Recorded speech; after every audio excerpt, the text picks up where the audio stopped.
Is there a common mistake you see people making, or is it often a series of things that you see? It's a series of things, but there's one that stands out to me the most. Jonathan, you talked about your 5 core stories. Can you tell us more about that? And the 5 core stories came from actually a huge mistake that I made. I was preparing for an interview with Amazon a couple years ago.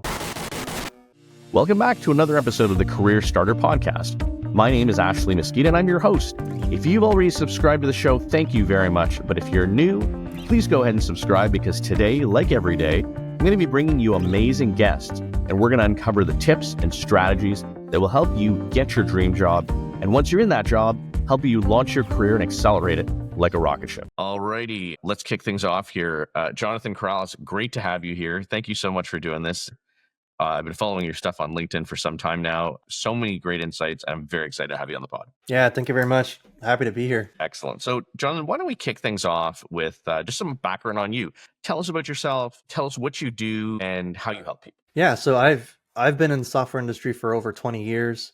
15 of those years, I was a hiring manager. I've been an engineer, program manager, any role that you can think of in software, I've played. And in 2023, I was laid off twice, once at the beginning of the year and once at the end of the year. Between layoffs, I had a very short contract with a company and dealt with one of the worst micromanagers that I've ever had. So at the end of the year, I thought, I'm done doing the corporate thing. I'd love to do something for myself. And a lot of my friends were getting laid off from different companies, and I decided to do something about it. And so I became an interview coach. Interesting. That sounds like a rough 2023, man. Wow. Wow. Yeah, tell me about it. Jeez. Yeah. Interesting. So then let's talk about what you do. So you're an interview coach. Does this stuff apply specifically to people mid-career, people who've lost their job? I know you mentioned you had some friends who lost their job. How do you think about this in the context of like the whole spectrum from when I'm in university looking for a job all the way through to mid-career? Does it apply there as well? Yeah, absolutely. I started off with folks that are in the industry at the moment because most of my friends have been in the industry now for at least 10 years, if not longer. And so I started there, but along the way, I've actually helped quite a bit of students that are currently in university. They're either looking for internships or they're looking for their first jobs. And they come to me with a lot of the same questions that people who are on the market or have been in the industry for a long time have as well. So the advice is generally applicable to everyone. I mean, the most important thing is to prepare for your interview ahead of time, do your homework on your company, on the role, just come in prepared, and don't tell them that you're passionate, but show them that you're passionate about what it is that you're doing. I mean, I followed your stuff for a while now. I've been reading your work for some time. You certainly have credibility in my eyes, but maybe if you can talk a little bit about how you frame your success rate when you're helping people, so our audience, really appreciates, well, this is someone they ought to be paying close attention to. Is it like the percent of clients who get jobs, or the speed, or something like that? Maybe if you have any thoughts around that. Yeah, sure. So one thing I'm not very good about is tracking the percentage. I actually need to do a better job of that. But for the most part, I help people get jobs within 5 to 9 weeks. That's the time frame. And in this job market, that's a stellar result. Most people are on the market for 6 months on average. The median is about 5 months. I don't want to say that it's easy, but it is possible to still get a job in under 3 months. So that's how I'm measuring my success. My goal is to try to get somebody a job within 10 weeks. Yeah, that's amazing. I mean, that's a relatively short period of time, especially in the in the job market we're in. If it was 2021, it would be a different story. But in this job market, it's quite a bit tougher, and there's hiring freezes and people being let go. So that's pretty remarkable. What's preventing them from getting the job when you first cross paths with them typically? Yeah, so they have a couple problems that they're facing. The first one is getting the interview. That's like the first hurdle that obviously everyone needs to jump through. The second one is getting past the phone screen. And then if they're getting to the final interview, the last challenge is, how do you convince the person that you're speaking to that you're going to be a good asset to that company? So typically it's somewhere in one of those 3 stages that folks come to me, and at that point, what they're dealing with is a confidence issue. They've been rejected, they've been ghosted, and they don't know how to how to sort of dust off and keep going. It could be very demotivating, very frustrating. And so that's when they usually come to me, and they start off by asking questions about their resume. They think it's the resume is the real problem, but then we uncover all sorts of other issues. Like, it's not just a resume. It's is a job description, like, is it a good fit for them? Is it the kind of company they want to work at? And if it's not those things, then it comes out in their interview. It comes out in like the things that they're saying. So that's one of the first things that we tackle. So I hope that kind of answers your question. Yeah. It's sort of like in that first, it's that first kind of struggle that they encounter, and they're willing to deal with it for a couple of months. So for the most part, people come to me when they've been looking for a job between 4 to 6 months. Okay. So yeah, that makes sense. Yeah. It certainly resonates. I was chatting with someone yesterday, a student who was making the comment just how demotivating and how frustrating it can be when you're applying, and not making any headway. And it's like they're trying to figure out what's going wrong. Okay, so let's get into the meat of how you do things and what you do. Is there a common mistake that you see? I think you touched on this a little earlier. Maybe I'll give you a chance to expand on it a little bit. Is there a common mistake you see people making? Or is it often a series of things that you see? It's a series of things, but there's one that stands out to me the most. I would say your resume, your cover letter, like not tailoring those things for an application. What most people are doing now is what we're all sort of calling the spray and pray method. So they're just applying to absolutely anything and everything that comes up. And there's even a service that you can pay like $100 a week. I'm sorry, a month. And they will apply to 100 positions a week for you. And I won't mention the name of the service, but I met someone who was doing that, and he would get phone calls from random companies, and they'd say, "Oh, you applied to our company." And he's like, "I did." And then he forgot that he was paying for the service. So, he wouldn't do well on the phone screen because he wasn't prepared, he didn't do any homework, things like that. So that's the main mistake that people are making right now. I know everyone thinks it's a numbers game, and to some extent it is. Obviously, you don't want to just apply to one job and wait for that one job, but I don't think that you need to apply to 100 jobs a day. And some students that I've spoken to, like focusing on students specifically, are doing just that. They'll apply to 100 jobs a day. They're racking up like thousands of applications overall, and then they have a really bad response rate. They have less than 1% response rate. If they get a response, most of the time it's they get nothing, and they're incredibly disappointed in the job market. But if you're just applying with one resume to everything, you're not going to make any progress. So that's the thing that stands out to me the most. And there are other problems too, but that's the first one that we really should address. Yeah, I heard someone make the point that because the bar is so low to apply, it's so easy to apply, and you feel like you kind of feels like you're doing something. It feels like, well, I applied to 100 jobs today. I'm moving the ball forward.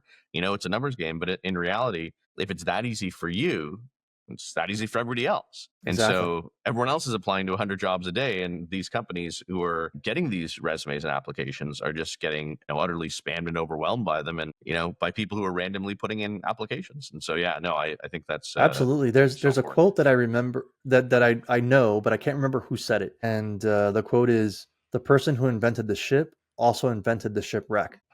Right? There you go. So I like that. Easy Apply is a phenomenal tool. Like, I remember when I had to apply to jobs and I had to physically fill out like a piece of paper and hand it in, and and things like that. This was like the late 90s, early 2000s. Mm-hmm. Especially for retail jobs. And now you can just click a button and you've applied within a couple of seconds. So to your point, like in in UX and user experience, what we call that like friction, right? Like it's frictionless. It's so easy to apply to a job that anyone can do it. And there's no filter on the application side that says this person is qualified or anything like that. So yeah, recruiters are getting applications to jobs that are posted in the hundreds.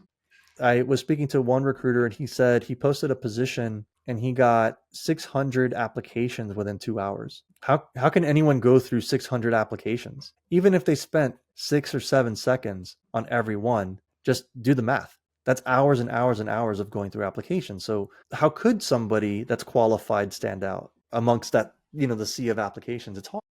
Absolutely.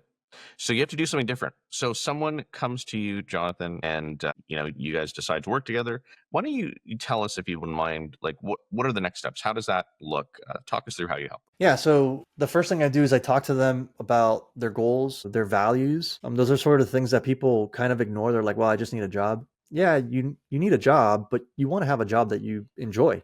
You don't want to work on, for 40 hours at a place that you hate. So first I start with their goals and their values. I call it the North Star. So we define that, and that not only helps us understand the kinds of jobs that they're interested in, but also the kinds of companies that they want to work at. So we can make a short list and say, okay, these are the companies that we're going to target. Then I look at their resumes, their LinkedIn profile, resumes if they have more than one, because some people are applying to multiple positions, or resume if they only apply to one position. Their resume, their LinkedIn profile, and I do something that's old school. I know it's not popular, but I also help them write cover letters, because cover letters are storytelling devices. So especially if you're a career changer or you're just getting into a field, like a junior or a person who just graduated college, you want to be able to tell your story. It's kind of like writing your essay to get into university. That makes it interesting. It makes you memorable. Our brains are wired for story, and people think that the resume is a storytelling device. It's not. It's a highlight reel.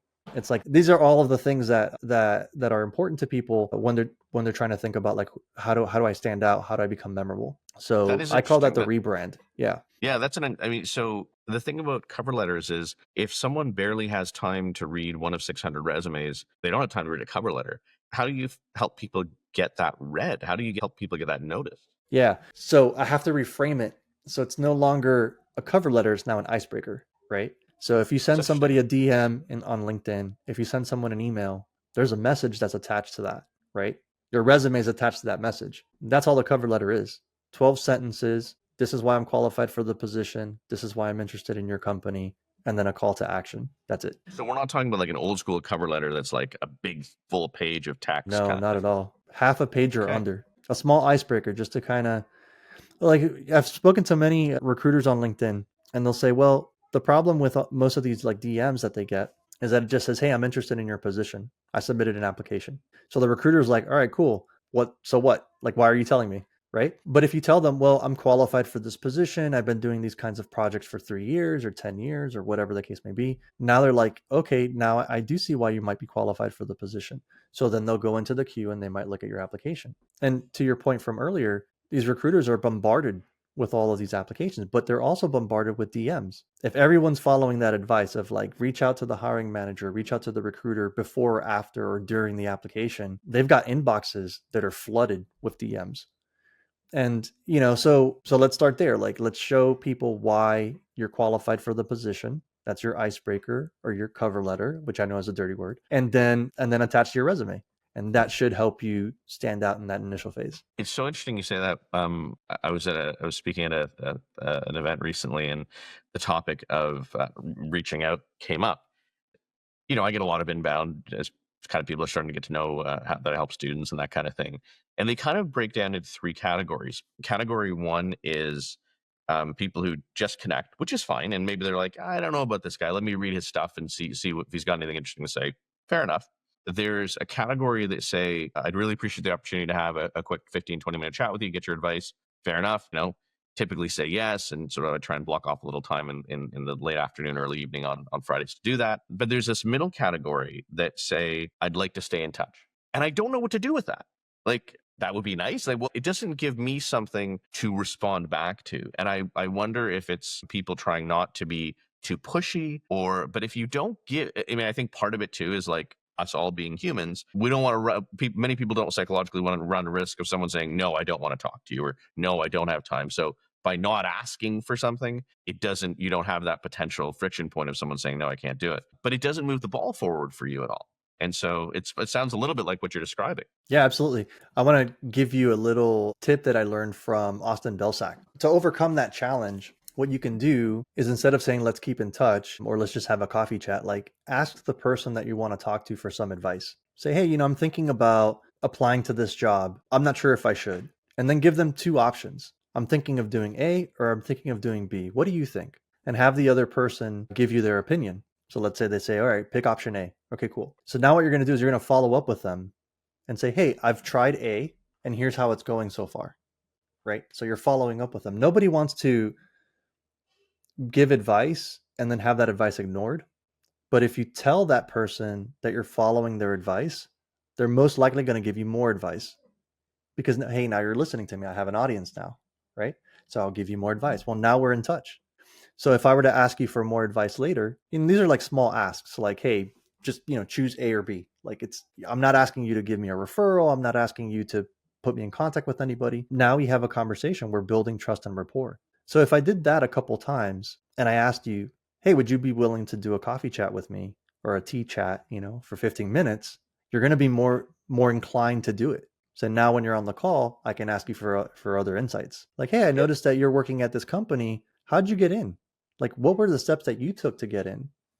People love telling their story. That's just who we are. Like, we love telling our story. We love when someone asks us questions and they listen. Like, it's very comforting.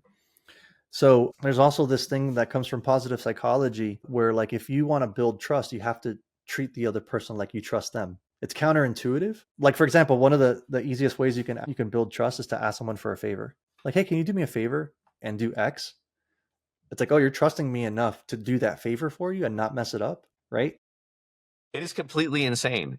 I heard a story about that, and I think I hope I don't get this wrong. I think it goes back to Ben Franklin, he had a politician who was not a fan of his, was not supportive of him, and he had to try and figure out how to bring this guy on board. And he found out that this guy had this incredibly rare and valuable book. And he went to the guy and said, I understand that you have this book. It's something I've wanted to read forever. Would you be willing to, I'll take great care of it. Would you be willing to lend it to me? And the guy lent it to him. And that small act suddenly built this trust. The guy thought, well, he respects me. He likes this. He asked me if I could help him. It's remarkable how this works. That's right. That's right. Yeah. When people talk about networking on LinkedIn, the common interpretation or misinterpretation is sending a DM and asking for a favor. Right. And there's a great analogy about how that's really like having a bank account. It's like going to the bank and withdrawing before you put any money in. You're going to be at negative, right? So make a couple deposits first. So give some value, recommend a book, share some articles, do a podcast together. Like, all of that sort of stuff will give value to the other person, so that at some point, if you ever need to make an ask, and you don't have to, but if you ever need to make a request, if you ask for a favor or something, that person will be more inclined, because they'll feel like you've given them so much value that, yeah, it makes sense to give you a little bit of value back. Yeah. Right? Adam Grant talks about this story, and I'm trying to remember who did the actual experiment. It was related to the mindset of being paid for your work versus doing something out of the goodness of your heart. So the experiment was someone was on the ground floor with a couch outside their building, and they needed to get the couch upstairs. And there were three groups of people. Group one, they offered to pay the going rate. The group two, they offered to buy them a coffee or something small, a small token of appreciation. And group three, they said, can you do me a favor? And it was fascinating because group one kind of behaved like you would think. They sort of were exchanging value for money. The third group were happy to do a favor. The group that agreed the least frequently was the ones who were offered a coffee, because you took them out of the mindset of I'm doing something good and turned it into a commercial transaction. And then they were like, well, you're just underpaying me for my work. That's right. Yeah. Whereas when people were happy to, like, sure, I'll give you a little bit of advice. It's not, it won't hurt me. Exactly. And people are often willing to do that.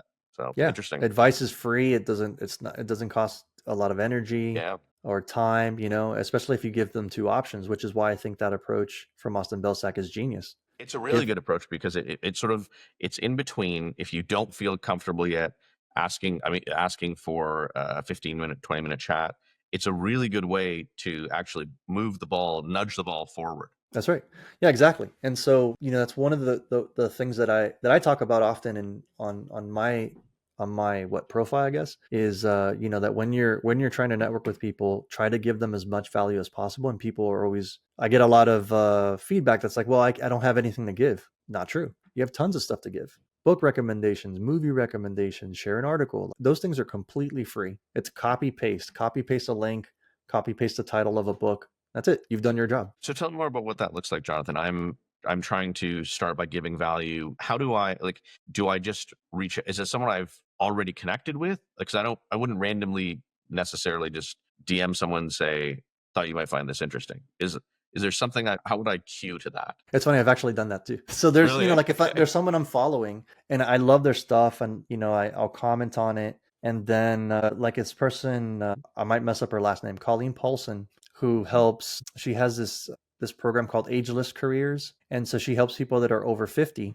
get to the workforce. And she's always posting about like, how do you like de-age your resume? Like, what are the things that signals that you remove so that you get more interviews? Because ageism is a huge thing, especially in the tech space. So I love her stuff. And I saw an article from some company, Forbes or Harvard Business Review, and I just sent her the article. I've never had a conversation with her, and I'm like, hey, I think you might like this, because I know that she can then take that article and turn it into content, right? Or help her clients. So whether or not she responds doesn't really matter too much to me, because I know that I gave her something. Yeah, I know that I helped in some way, however minor it might be.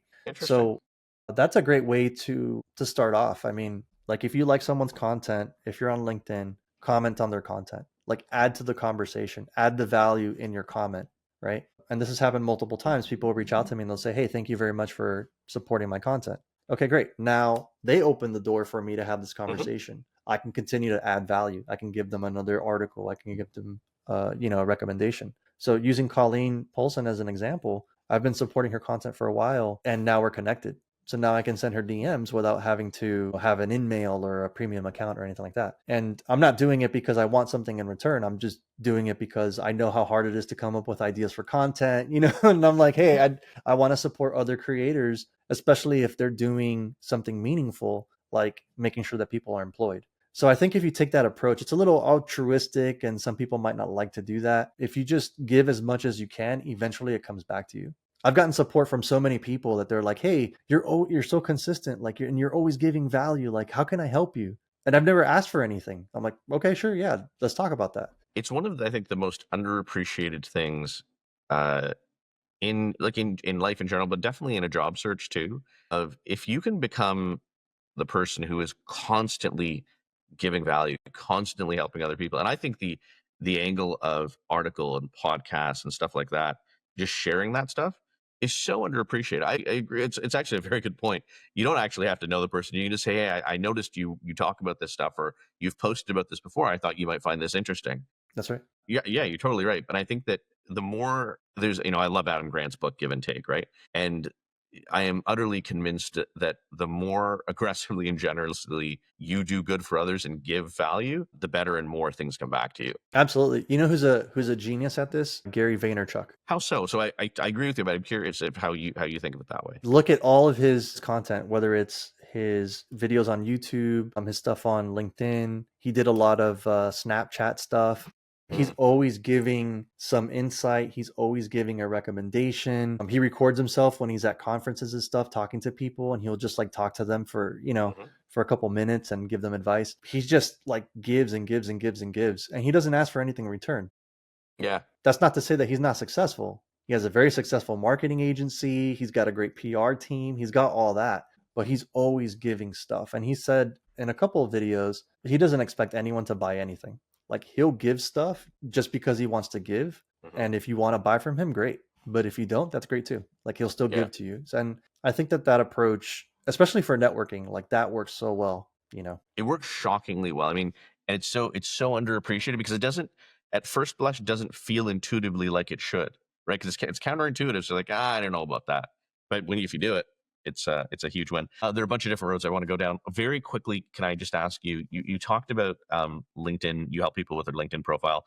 What are the main things that, like, just maybe 3 quick hits on what people can do to improve their LinkedIn profile? Okay.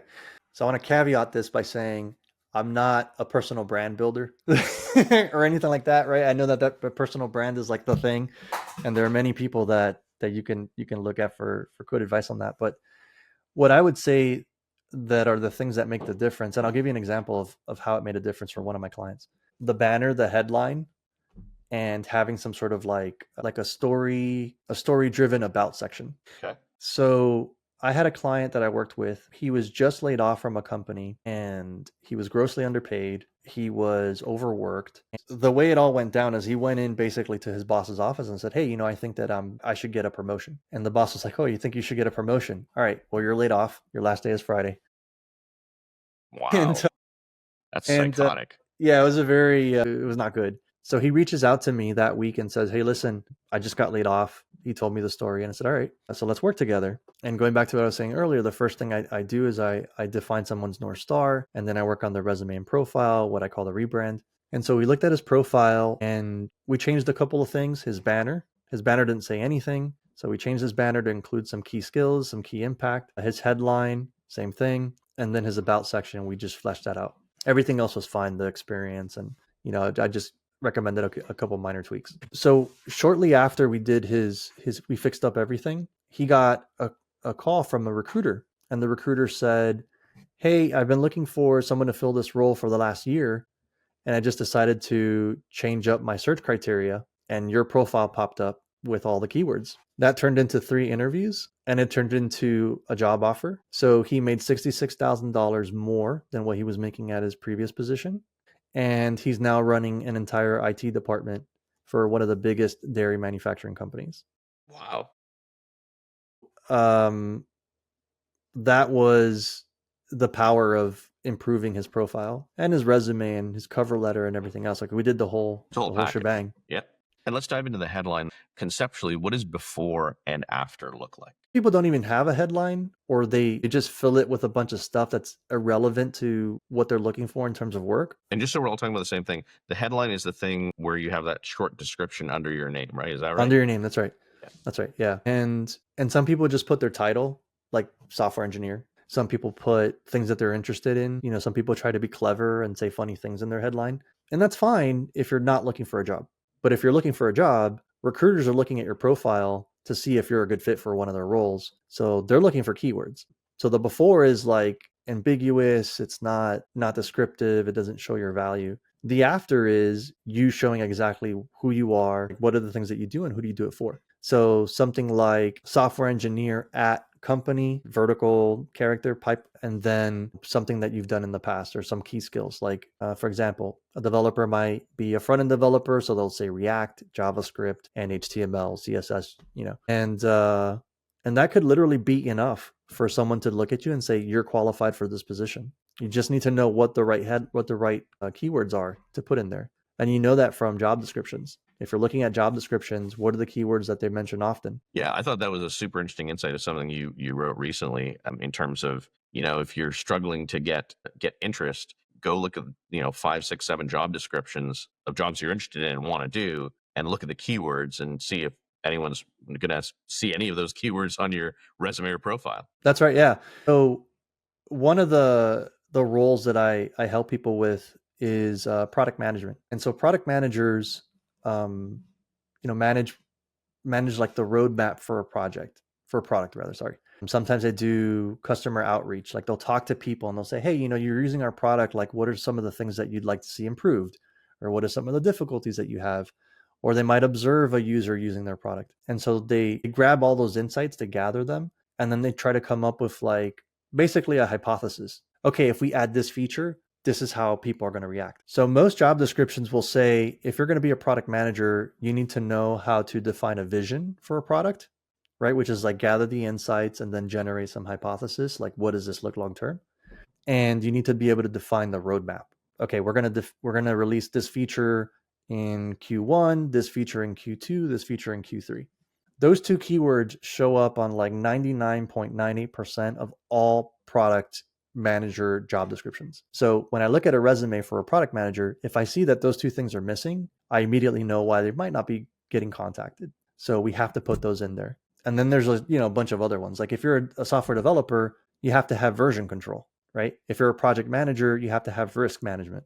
Like there are these keywords that, and I know this because I've seen so many of them at this point, that I just know intuitively, like what are the keywords that I'm looking for certain roles in the tech space only. Like I don't do anything else.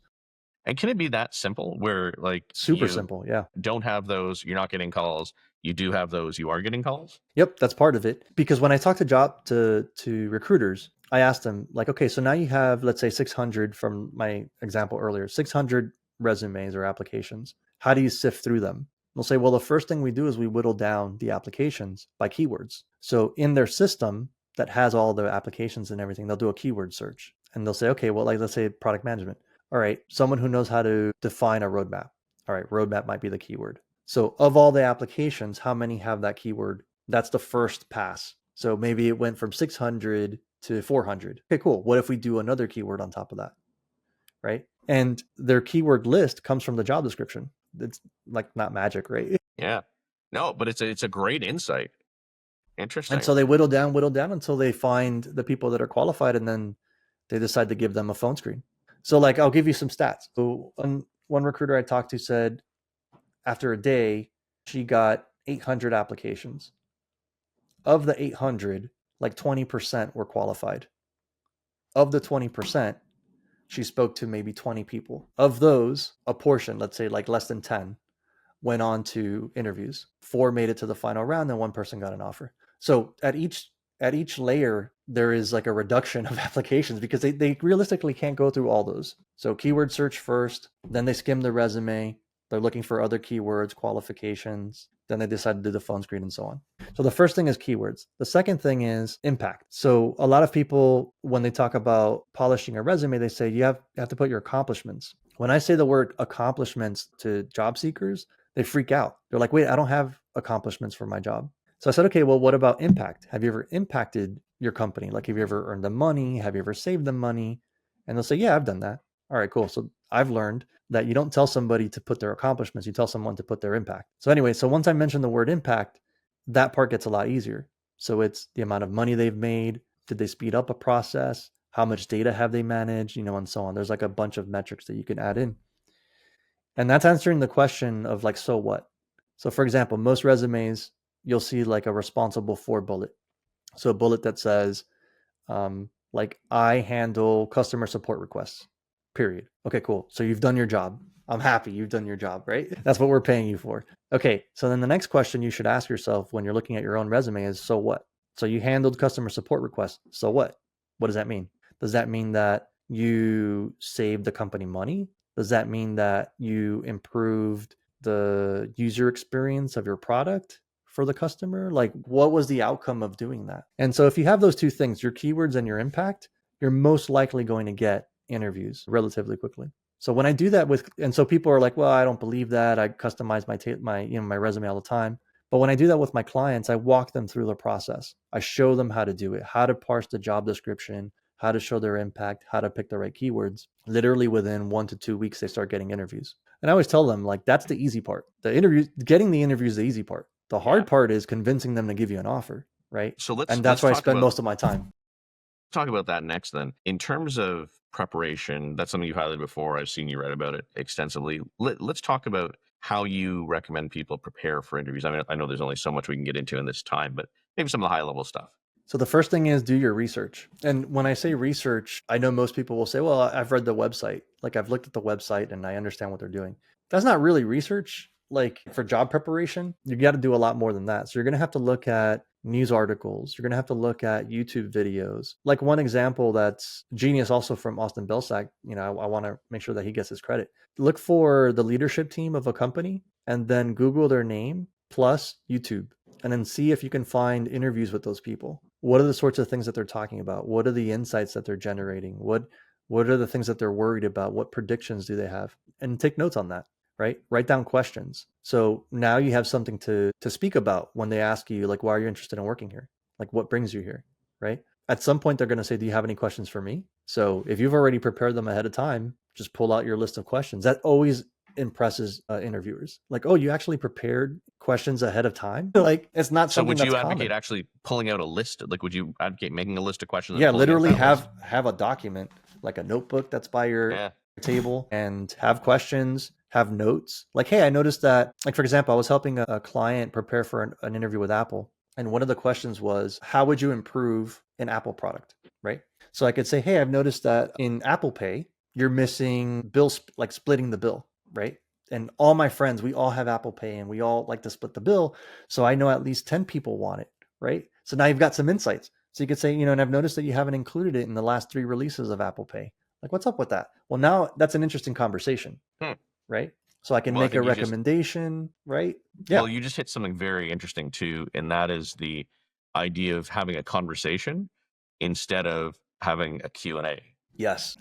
So that is actually another thing that I like to talk about often, is turning an interview into a conversation. And the only way you can really do that is by asking questions. So like, when they ask you a question, for example, don't immediately give a response, right? Repeat the question and then maybe ask a follow-up question. So for example, if the question was, how do you improve Apple Pay?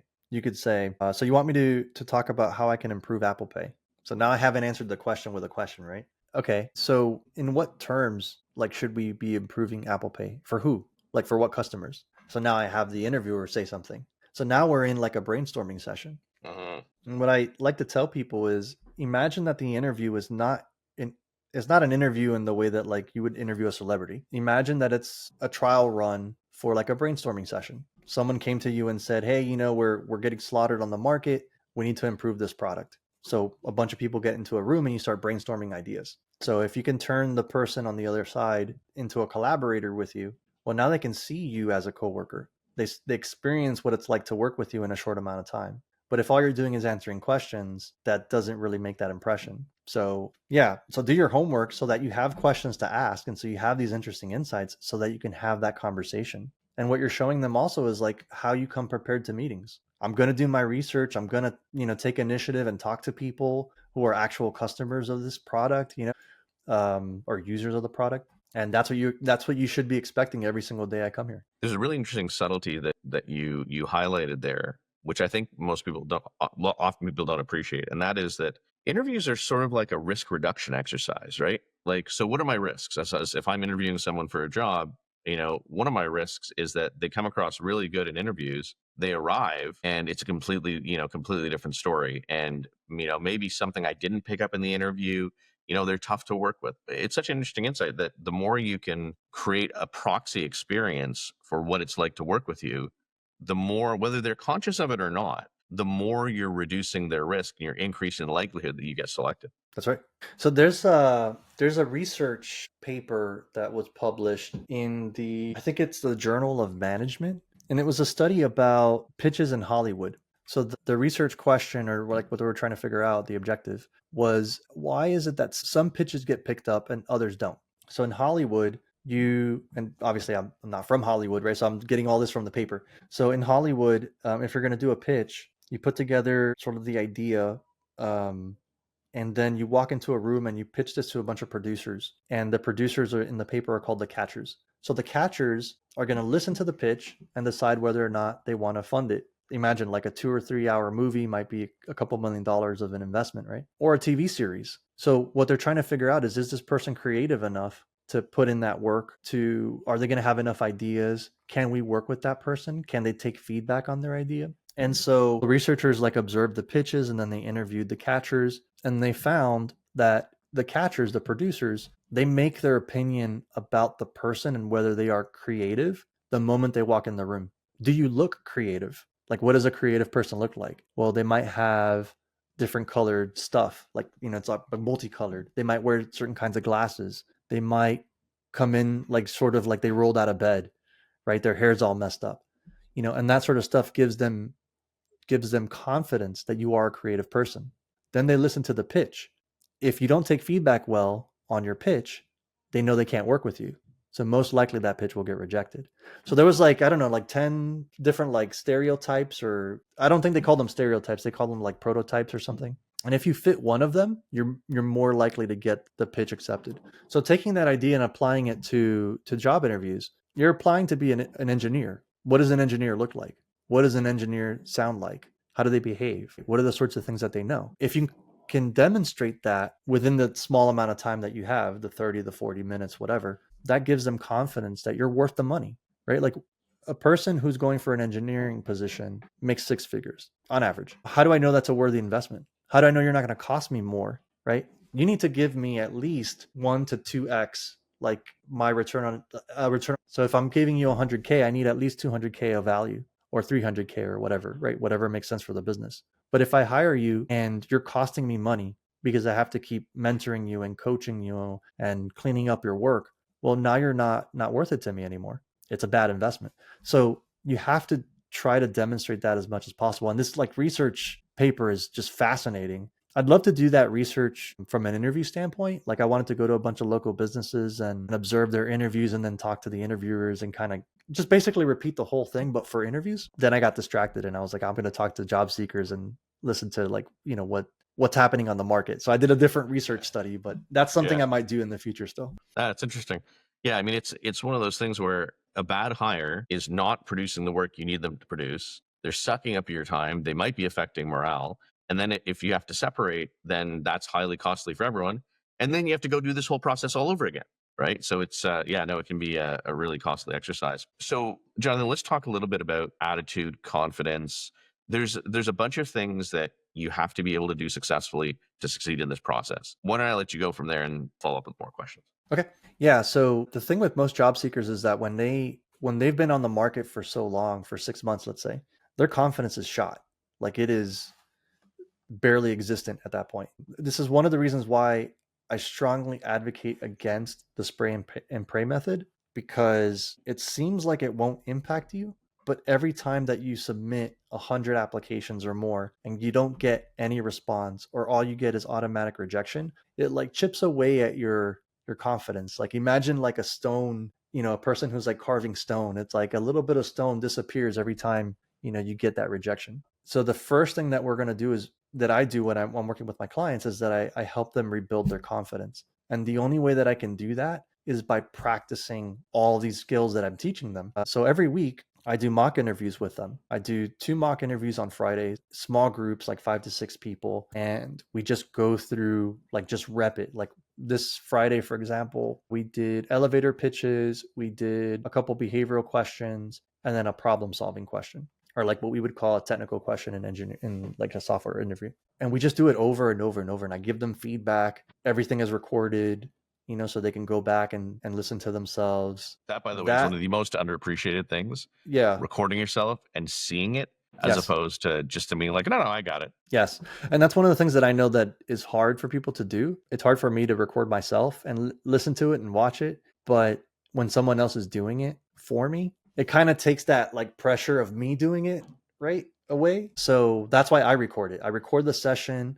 I give everyone the session. And then also I give everyone in the call an opportunity to give feedback too. So it's not just me, right? So like one question I'll ask the group would be like, was that answer clear? Do you think that person answered the question? And so hearing different opinions from different people will make you realize, very quickly, like what are the things you need to improve on. In doing that, I can get someone to be interview ready in like 2-3 weeks, which is why it's possible to get someone a job within 8 to 9 weeks. Yeah. Right. It's because they're at that stage where they're ready to. Yeah. But you have to put in the reps. That's right. Jonathan, you talked about your 5 core stories. Can you tell us more about that? Yeah. So the 5 core stories came from actually a huge mistake that I made. I was preparing for an interview with Amazon a couple of years ago, and they were really big on their leadership principles. So it's 12 leadership principles. And the recruiter said, if you want to do well in this interview, you need to prepare multiple stories for this conversation. And I said, okay, well, how many stories? They said, well, at least 2 stories per leadership principle. And I have ADHD. One of the problems with people that have ADHD is we take things very literally. And so I literally created 2 stories for every leadership principle. I had something like 24 stories, and I had it all in a spreadsheet, and it was all in the STAR method. So I had a column for situation and task and everything. And it was like the worst experience I've ever had. When I got into the interview, they'd ask me a question and I'd say, hold on a second, let me look for a story that makes sense. And I'd spend time just looking at the story. And spreadsheets are not like the best thing for writing. It's all kind of like jammed. It's terrible. So I did the interview. I completely bombed. I didn't even get like one piece of positive feedback. Like nothing. And after that, I said, I can't keep doing this. Like there has to be a better way. And I thought, what if I reduce the number of stories I prepare for any interview? And what if I use the same stories over and over and over again? And what if I can answer any behavioral question from these 5 stories? So I landed on 5. I started with 3. I tried that and that worked. But I thought if I'm going to go for a bigger company like Amazon or Google or anything like that, I need to have a couple more. So I went to 5. And so I have 5 stories, and each story can have a different perspective to it. So I listed like 8 perspectives, like failure, conflict, something I'm proud of, things like that. Mm-hmm. And if you do the multiplication, 8 perspectives times 5 core stories gives you 40 stories in total. So I can answer at the very minimal 40 behavioral questions, and you'll never be asked 40. So once I sort of mastered that, I kept practicing over and over and over. I started teaching my clients and I said, okay, I want you to do this. And so I showed them how to create their 5 core stories and then how to use each core story to answer different behavioral questions. And that's part of what we practice in our mock interviews. But wouldn't you end up, let's say you have 6 behavioral questions, wouldn't you end up bringing up the same story again? You could, but you would bring up a different perspective. So if I'm what might that look like? So if I'm telling a story about conflict, for example, this is a very common question. Like, tell me about a time you had conflict, or tell me about a time you resolved a conflict. So I'll tell a story. Like this one time, I had a developer that I didn't work well with.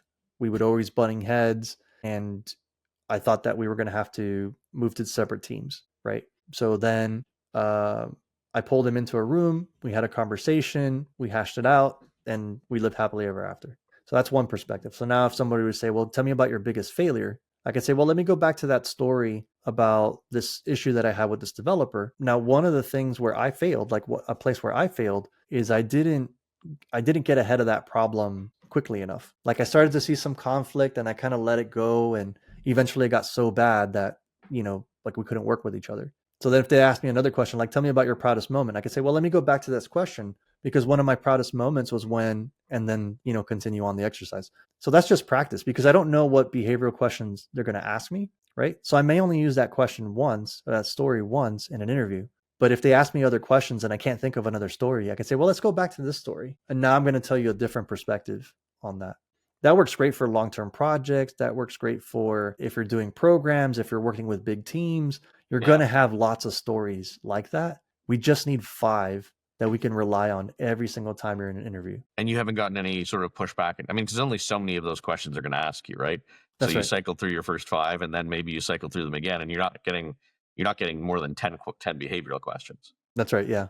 Yeah. You might get 2 or 3 per interview. And if you have 5 interviews, like a loop for one of the FANGs, you might only have 10 questions that you have to answer. Let's shift our discussion. I know we're a bit tight on time here, so I just want to shift our discussion to starting a career up strong. What advice would you give to 22-year-old Jonathan to really crush it in your career? 22-year-old Jonathan struggled to find a job. I was applying to work my senior year of college, starting at the beginning, like in January. And I didn't get a job until almost the end of that year. So for me, my big problem was I didn't know how to build a resume. There weren't great resources that were available online. There were a couple templates and stuff that you could copy paste and adjust. But now there's all sorts of great resources out there. There's services like careerflow.ai to make resumes. There's Teal to make resumes, all sorts of things like that. So that would be the first thing, is to try to find a resource that gives you a method of creating a resume quickly. Yeah. And we'll put all this in the show notes so people don't have to go and like pause and run. Yeah, absolutely. So that's the first thing. The second thing is look at a job description, read the job description, understand what it is that they're looking for, and then try your best to demonstrate that you have that experience or that you can solve that problem in your resume. And if you don't know how to do it, those tools, careerflow.ai, Teal HQ, they can walk you through it. And I'm actually a partner. So full transparency, I'm a partner with Careerflow, but I'm not a partner with Teal HQ, but I do like the experience of Teal. So that's the first and second. And then the third thing would be do your research on the company. Like go beyond the resume. Go beyond their website. Look for interviews, look for news articles. If it's a publicly traded company, look at their financial records. Like they're available. They have to be reported according to the Security and Exchange Commission. So there's tons of great information out there to mine. I wouldn't trust AI at the moment. I wouldn't go to like ChatGPT or Gemini and say, give me everything you know about this company. I'd try to go to the source, right? Those things can hallucinate. I don't want to say something that's wrong in the interview, and it seems like I didn't do my research properly. So those are the 3 main things. Okay. Yeah. One other question I was curious about, I've heard you talk about, or I've seen you writing about having mentored people and things like that. And people often talk about wanting mentors. In your experience, how does that stuff come about?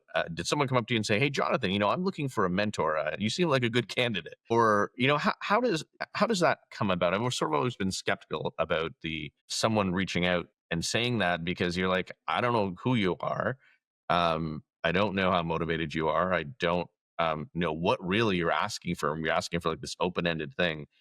How does that come about in your experience? So I've actually had a couple of experiences with mentors, like 3 unique experiences that I can talk about. The first one is very early on, my first job, I got a mentor assigned to me. So the place that I was working at, which is the patent office, when they bring you on, they give you a trainer, a supervisor, and a mentor. They want you to be successful, especially at the time when I joined. They were doing like a big hiring spree. They wanted to bring on like 1,000 patent examiners every year to deal with the backlog. They had like a 2 or 3 year backlog.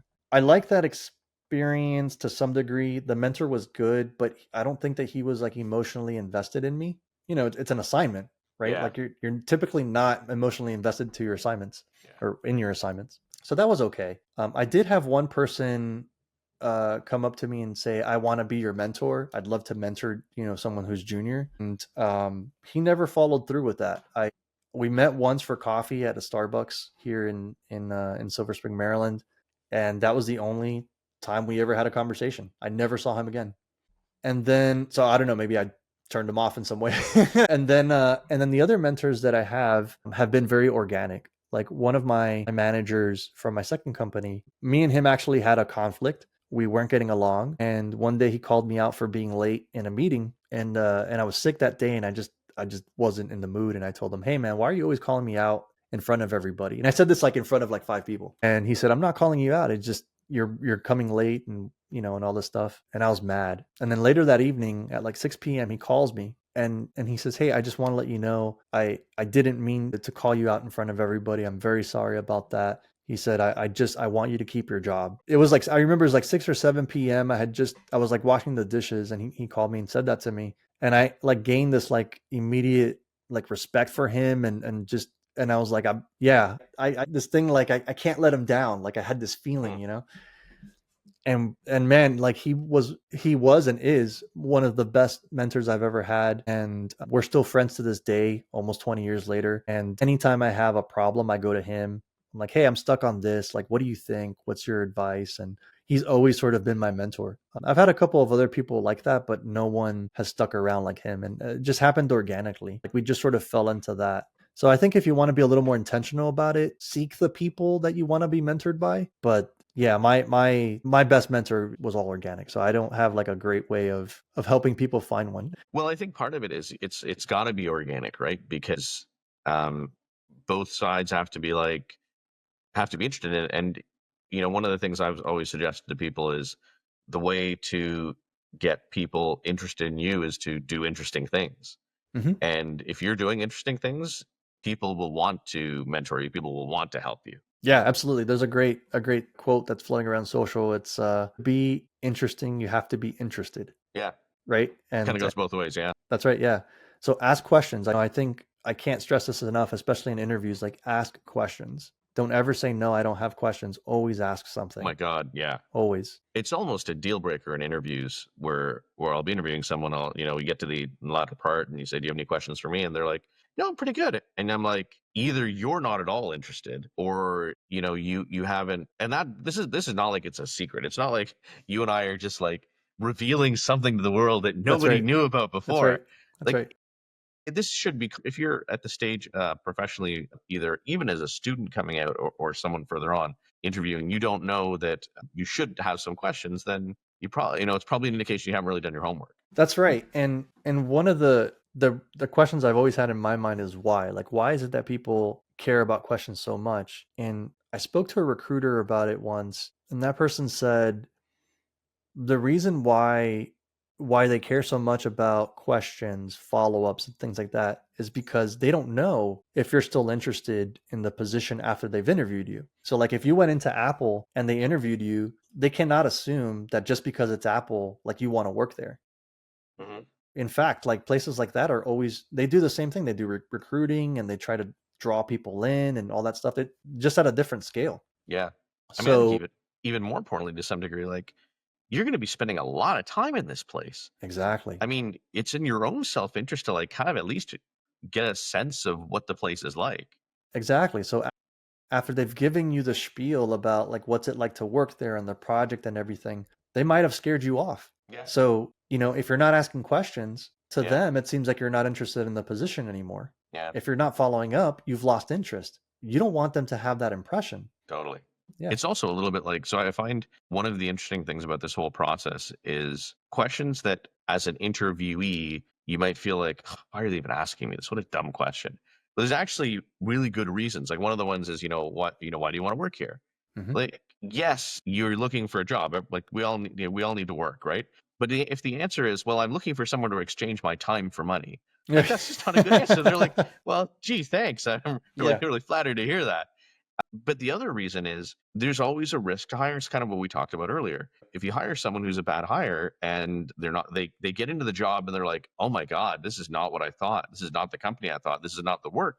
Well, that's bad for everybody. Hmm. And so if you have an answer to why you want to work there, it's suggestive at least that you have some understanding of what you're getting into. And then on the list of potential risks, I mean, no one makes a list, but if there were a list of potential risks to hiring that person, well, okay, I've checked that one off. That one's probably less of a worry.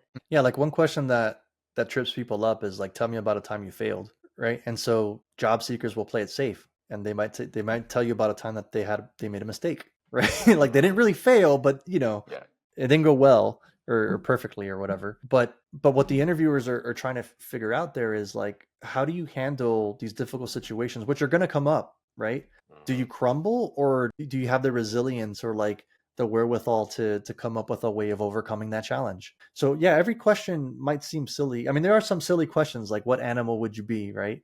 I Yeah. don't like those questions. But if they're asking you questions about how you would to understand like how you work and how you think and all of that, like they're very valid, right? It's funny you mentioned resilience. It's such an important one because, and it's again underappreciated, I think, because all of us are going to have stuff that we run into in life, whether it's, health of a parent or, a spouse or a child or a relationship that breaks down, or there are things in life that we run into that just kind of they knock us down. And I do think that if you can demonstrate that you have the capacity to get back up, that's an important thing for companies to know that, you can that you're going to go through stuff. They should support you, but at the same time, you have to sort of do your share as well. Absolutely. Absolutely. Especially as a junior. So I have two conflicting thoughts. Like one just hit me in the head. Why do companies care about your grades, your transcripts, right? They want to see like, okay, where did you maybe have an issue? Like me, for example, I was terrible at mechanical physics. It was the first C I ever gotten in like years. And I was so happy to get that C. And I remember I was interviewing with a big company whose name I don't mind mentioning. It's IBM. And it was like it would have been my first job out of college. I remember the interviewer sat down with me in a little room and he looked at my application and he said, I normally don't talk to anybody that has a GPA that's less than 3.5. And I had like a 3.2, and I was like, well, then why are you talking to me? And he goes, well, because you kind of seem interesting and whatever. And it was already like off to a bad start. And he said, well, tell me about why you don't have a 3.5 or above, and I was like, okay, so we're going to focus on this for a while. And I remember thinking like, well, I encountered some classes that I was just not great at. Like I studied as hard as I could, and the highest grade that I can get was a C. And I didn't impress him. I didn't get the job or anything. And since then, I never applied to an IBM job ever again. And I always take an opportunity to say I don't like IBM. Not that other people haven't had good experiences there, but I, when I went through that experience, I was like, why was he harping on that so much? Like, why was it such a big deal?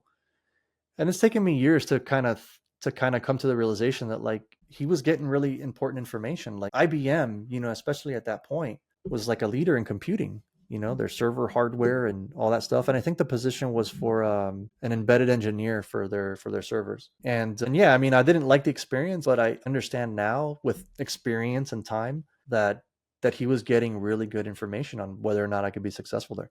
Interesting. Yeah.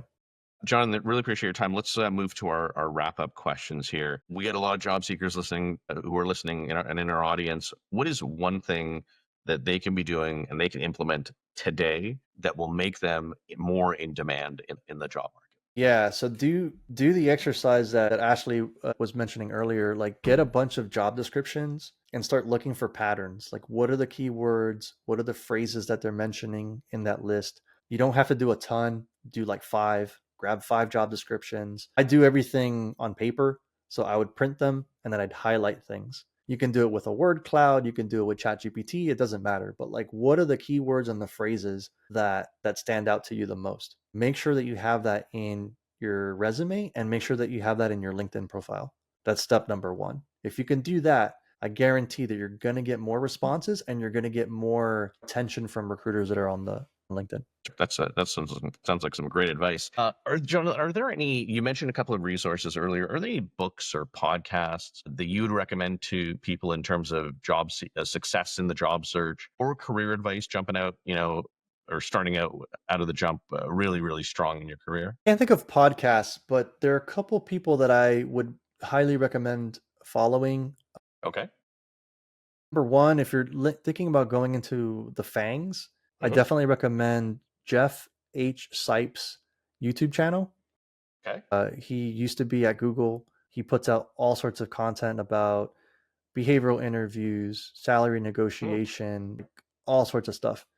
On LinkedIn, I would recommend following people like Austin Belcak, Adam Broda. Another person I really like is Reno Perry. Those guys, they put out lots of great content. And another person that I would recommend on YouTube would be Madeline Mann. She puts out a lot of good stuff. She talks about like turning job seekers into job shoppers, which I think is a clever play on words. There is a book that I'm currently reading that I like, is called What Color is Your Parachute? That's considered a classic.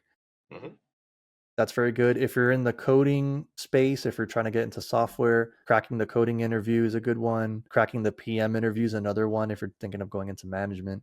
There's a lot of great stuff out there. It's hard to sort of synthesize everything, and a lot of these things come out, and almost when they hit the market, they're already sort of like obsolete. So take it for what it's worth, but none of it matters if you don't put it into practice. So, Yeah, absolutely right. Start with one resource, put whatever they're saying into practice, test it out for a couple weeks, and if it doesn't work, try something else. Yeah, Jonathan, this has been great. There's been so much insight you've shared with our audience. I really appreciate it. Really appreciate the time. Yeah, my pleasure, man. This was fun. And how would people get in touch with you? I want to make sure people know how to get in touch with you and check out what you're writing and what you're thinking. I'm on a couple social media sites. I'm on LinkedIn. My LinkedIn profile is LinkedIn/in/Jonathan, Jonathan, Corrales, Corrales. Okay. That's the best way to get in contact with me. I'm also on Twitter and Threads. My handle is @ReadyInterviews. I just got those up, so I'm filling it up with content now. I also have an Instagram page. It's completely empty, so I don't recommend going there. And then you can check out my website, www.readyaiminterview.com. Right on. And we'll put all that in the show notes so people can have an easy access to that. But that was great, Jonathan. Really appreciate the time. Thanks so much for being on here, and look forward to staying in touch. Yeah, my pleasure. Thank you very much.